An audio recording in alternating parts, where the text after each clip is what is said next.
arọ ọ gọvanọ ka ọ ka na-achọ ịbụ kedu ihe a ga-enye ya n'obodo a onye we atọ Ezenukpo wee na Sao Tome konko wee na African countries onye blọk one companies one ka this guy iwe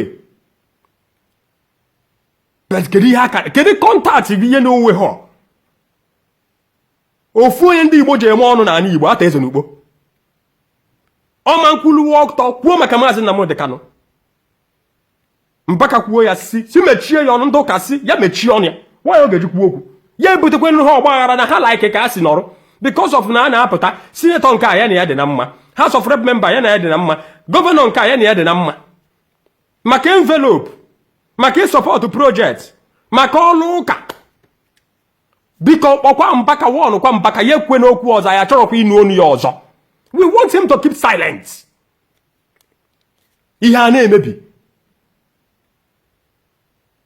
Obi Kubana ụdị okwu ọmankwụ ọ kalịrị ya with all his riches that is when we na-agwa anyị na akpụkwu will size eche na-asị mmadụ nọkọtapụta Okwuluora with all your intellectual exposition with far all the knowledge akwanyego imepewo ọnụ gị kwuo okwu si na onye a bụ the greatest na Ebuka Obi bụ the greatest ịchọkwa ka ihe gawa aga ọ dị ka ịnọkọta kịta atọ Ezenukpo ha ibeto ha ngige ha esele na ụga ha anọrụ gọvanọ South East niile anọrụ ọ dị Igbo billionaires niile anọrụ Jesco ha anọrụ Juizaza anọrụ ịpụta isi na Obi Kubana bụ the greatest ịchọkwa ka ihe gawa agawa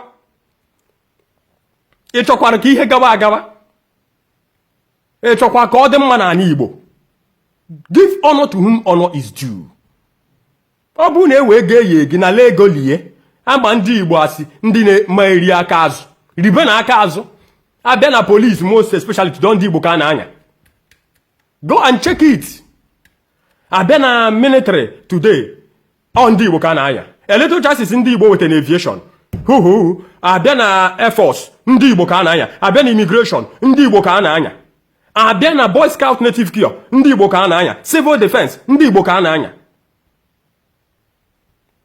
when will this nonsense stop nwata amaghị okenye ajọgbu owu ya ọ na-ana Igbo ka m furu ebe a ga-abịa okeshọn achọ ịwa ọjị a na-achọ nwa amaala ga-awa ọjị onye bịara abịa n'ala Igbo ebunite wa ọjị n'ihu onye wana a na-eme ka ọ dịgodo ụta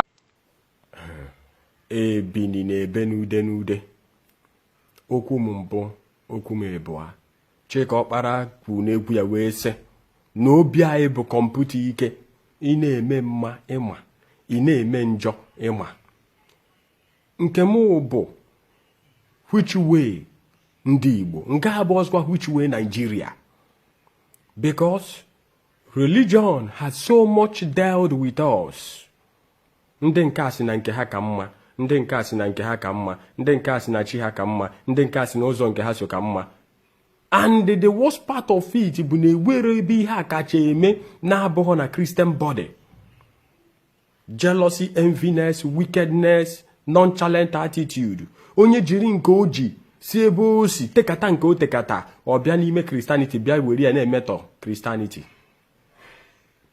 were ya na-emetọ Christianity ọ na Christianity ka m fụrụ mmadụ na-akwụ mmadụ ụgwọ ka o kwuchiteweri ya ka o kwuweri ya ọnụ ya ka ọ gwawa ndị mmadụ na ọ na-eme ọfụma na ọ bụ the greatest na ọ bụ the most populated man of God na ọ bụ this and that na ọ bụ nke ọzọ na nke ọzọ but in all these things niile ọ dị ọtụtụ ihe mmata ata Chineke ji wee gọzie ndị Igbo ihe a niile Chineke ji wee gọzie obodo niile dị iche iche na obodo ndị ọcha na ebe niile o jikwa ya gọzie ndị Igbo ewere ụdị onyinye amaghị Igbo eweghọ abịa na grace Igbo wee ya fụnyafụ abịa na favor Igbo wee ya nyafụnyafụ abịa na gift Igbo wee ya fụnyafụ abịa na blessings Igbo wee ya fụnyafụ abịa na ebe a na-abanye Igbo bụ number 1 Igbo bụ the first class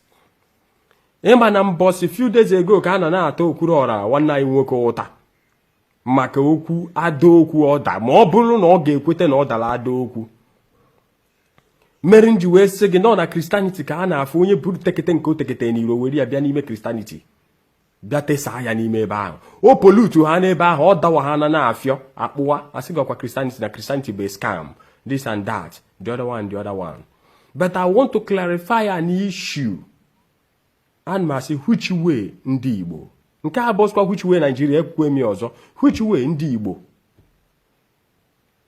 anyị ga-anọgide na mmehie ka mara bara anyị ụba kedu ihe anyị na-azọnụ kedu ihe anyị na-anọrọ ọgụ n'ime ụwa anyị that is why ndị ugwu ji wee jide anyị n'ọlụ Okwuluora kwuru okwu ka m bido wee ebe o bidoro okwu bido kwuo okwu ata eze n'ukpo kwuo otu ata eze n'ukpo si wee na-aja Babangida Ibrahim Babangida bụ the military head of state na how Babangida helped him, how Babangida is a blessing to him. And I personally, between those days, 1995, 1996, 97, Babangida, I have heard him time with that number saying that Abacha is a blessing to him. Now Abacha bụ ezigbo mmadụ. Na Chukwu gọzie Abacha. Now, in all these things niile, what have we achieved? Ndị ugwu a anyị na-aja mana anyị wabụ ndị Igbo anyị afụrụ ụwa anyị n'anya na anyị adịrọ na mma. Anyị adịrọ na mma. Let me start this way. In Christianity, afụghọm any reason a ga-eji wee na-ewe discrimination in the sense that na nwata amaghị okenye no respect adịrọ maka na ifilu na eji amụrụ ego n'ifilu na eja n'ihe ị na-eme na ọ gazielu gị jamụ ego iweziere ego gị ahụ na-akpali ndị okenye ugwu na abịa n'ihe a na-eme na Christianity achọrọ m ịkpatakwa ụkwụ n'ihe Okwuluora kwuru ọzọ oge o mepere ọnụ si na Ebuka Obi bụ the greatest n'ihe ọsọ o kwuru okwu ka o si wee kwuo ya efu na ihe na-atụ ya bụ ihe ori ihe nyere ya ori mmadụ ditere ogiri riche ogiri were mmiri gbụcha ọnụ ya ọ gafee ogiri aka na-esi ya n'ahụ na-esi ya n'ọnụ asị kedu onye riri ogiri asị na Okwuluora unu ajụkwara ajụjụ kedu ihe mere Okwuluora ji wee kwuo otu ahụ o si wee kwuo maka ịwọcha 2 weeks before mee vidio a ha chetu ka o tetuo aka before Okwuluora jiri Nnamdi Kanu tekie cover ka ọ kwụzie ụgwọ 7 million enye ya because I was at Okpara Square that day. Okwuluora mee program ihe kidney test and blood test ya BP ya onye ji afia wete dị ego mụwa sị na ọ bụrụkwa onye a nyere ego a nekwe onye a ka eji wee na-eteke cover ihe and na the thing they are expecting Okwuluora to do in return if Okwuluora tries it that the thing will fall back on Okwuluora. I said it publicly clear. I made a video, I made a post, I said it. Now, that Okwuluora has a congregation, which they know that Okwuluora has a congregation. Okwuluora has a cathedral, na haman Okwuluora no where, a clergy, no that congregation. So they want to use that avenue to channel. Mana ajujumbo, kedi ha na azo, ke the reason eji we na azo popularity ya. Ke the reason why eji azo onye Kanu. Ke the reason why bloggers ndị a n'Igbo anyị wabu ihe kwesịrị na ịdị in charge anyị wabu ihe kwesịrị na-ekwu ka o si aga anyị kwesịrị iwe eziokwu na-aga wepụ ntụ ọnụ wepụ asị wepụ erichi adachi ụzọ wepụ mmadụ inye gị nyechie gị ọnụ ka ị hapụ ikwu nke bụ eziokwu. Now in all these things niile they have given Okwuluora the money as a support. Now, in return, what they are expecting Okwuluora to do, Okwuluora has done it. The thing has fallen back at him. Ekwuwe maka ndị ụkọchukwu anyị ma ndị Anglican, ma ndị Assemblies, ma ndị Ascension, ma ndị Pentecostal, ma ndị Catholic, ma ndị Methodist were ego. Ewe ndị aga mma a ga-akpa afa ha. Bido mention what their name. Ke maka Bishop Nwonye as Christ Ascension Church.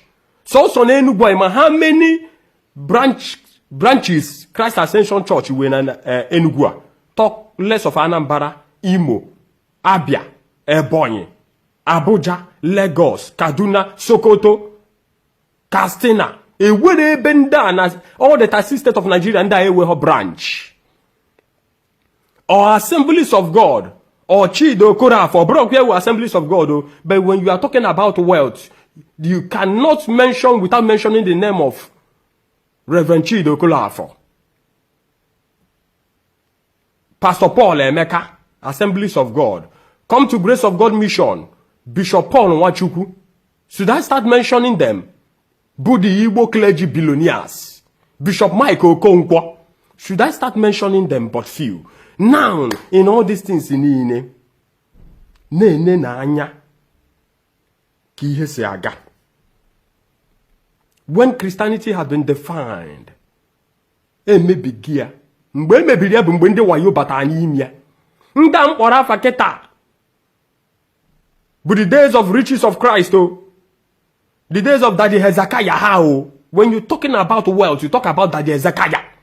I'm still talking about Pentecostal non-denominational. Ndị tara afụfụ tara Christianity afụfụ. Ndị zoro ezo kwụọ agụụ mmiri ma ha nwụcha ha. Ha gbagharịa na desert ebe ha na-achị ike. Ebe ha na-eme fasting ha na-achị ike. Ndị nke a ji fact, ndị nke a ji eziokwu. Ndị nke a ji focusness wee bido ija. Ọ mkpatụ aka n'ebe Fada Ede nọ. Ekwuwe ndị were ego na ani Igbo bụ the Igbo clergy billionaires. Fada Ede ka na-lead godi. Fada Ede bugodi number 1. Ghana Germany Stuttgart ị ga-aghọta ihe na-ekwu maka Fada Ede. Ghana Mercedes company, Ghana company na-alụ luxury, Ghana company ndị na-agbari igwe. Ịma nkwu maka oyi well, ịma hafi ikwu maka Fada Ede or university, ka radio stations, ka banks, ka private enterprises ịma ha nọ Fada Ede we. Abịazi n'Igbo billionaires nọ n'ala Igbo. South East State anyị niile. Kedu ebe a ga-ebido kọwa? Abịa na the same Catholic ebube monso or school ebe monso ka companies ka private businesses ya no ji ha etu ọnụ. Abịa na ebe Fada Ejike Mbaka nọ. Ma business o n'oge Fada Mbaka project rani obido rụwa university. Ime oge Fada Mbaka wee construction company o. Ime oge Fada Mbaka mewere emume nursery primary and secondary school. Ime oge Fada Mbaka weru Wonderland ebe a na-agbari beautiful rock. Ime oge we Wonderland. In my businesses, chains of businesses, this guy, both foreign and the local platforms, able involved or indulge in businesses. Or Fada Okunere, Kona, some of our big clergies. Baro jewezi ụzọ ma maro gakwu ndị ụmụaka kwesịrị na-abịakwute ha eji aka ha na-agakwu ha ka onye blọga ga-eji akwụ ọgụ ụgwọ asị gị bịa kwuo na onye a bụ ezigbo mmadụ na onye a bụ ihe kachasị na onye a bụ ihe bụ kalịsịa ọkwa ihe kalịsịa onye kal na onye na-akarọ ka ọ ga-eji njaka ji wee gaa detention karịsịa nwaanyị kwuo amụ nwaanyị ma ihe ọ na-eme nwaanyị kwuwela ọnụ o wee kwukpu ya owu ya mere justice wee game power pịawa ya azụ. They know what it took them bringing son to pay a son for a son to come on age court sitting. Go and ask how many million it is. Now among the Igbo billionaires Okwuluora mention cha ewe ndị bụ egbe eje jog. When they got one with the case, they will refuse to come because they don't want to involve themselves. They don't want to indulge themselves on it. Reasons, they want to live happily. They don't want any skin pain. They don't want any problem. Man, when that guy say, Nondoka, Kedonyo Gabuka, one who or go away gaba. And when the way the grace, when the way in Yamala. Equa for them back or for the area.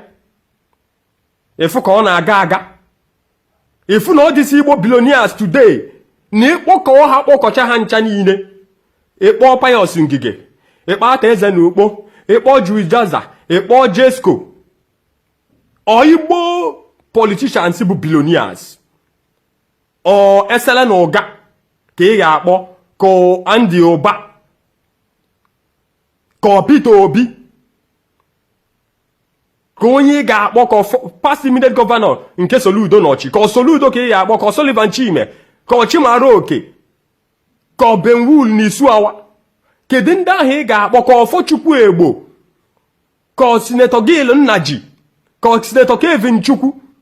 So that start mentioning them.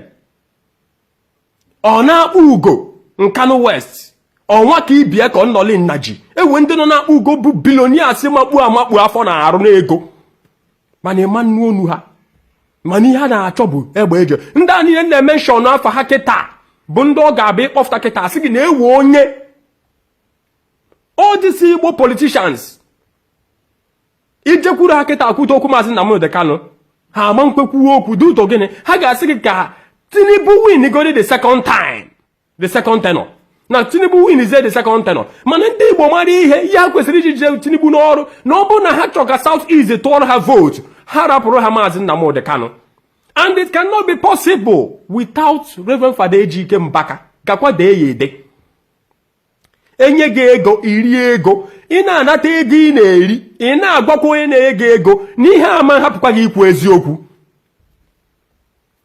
Ihe a ama rapụkwa gị, ama nkwụsịkwa gị ikwu eziokwu. And from the justice, I just want to mention the name of that guy. Ka o ji wee na-asị na the adorers, the jealous and envy.